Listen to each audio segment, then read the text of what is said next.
Dobar dan i dobrodošli u svoj 33. po redu tutorial koji vam je donio Renaissance Croatia.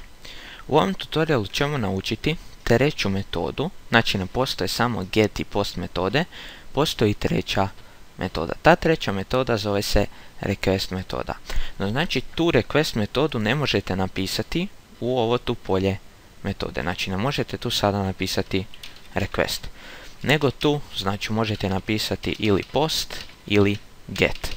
Znači mi ćemo staviti na post, pošto smo u prošlom tutorialu govorili o get metodi. Znači što taj request radi? Taj request provjeri i znači taj request se u biti prilagodi. On provjeri koju vi metodu imate i njoj se prilagodi. Znači imate li vi post metodu?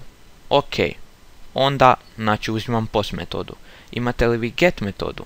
Ok, uzimam get metodu.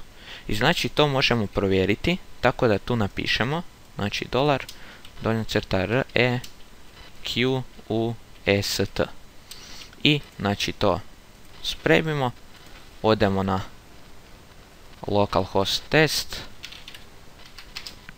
i znači upišemo sample at sample, već imamo sve, znači humble, predaje upit i ono nam ne ispiše ništa zato što mu nismo ni rekli da nam ispiše tu varijablu. Znači napišemo da nam ispiše tu varijablu, kliknemo spremi, odemo znači opet u Mozilla Firefox, localhost test i sada ćemo opet popuniti tu formu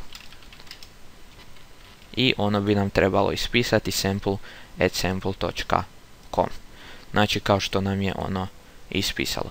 Znači ako ne znate o kojoj se metodi radi, recimo da ste vi da radite na nekakvom projektu i da niste u kontaktu sa HTML developerom i sada vi ne znate znači koju će on metodu koristiti, get ili post metodu, onda napravite request koja se prilagodi objema metodama. Znači koju god da on metodu iskoristi u HTML formi, vaša skripta će se toj metodi prilagoditi. Eto, hvala vam što ste gledali ovaj tutorial, nemojte se zaboraviti pretplatiti na moj kanal Renaissance Croatia i doviđenja.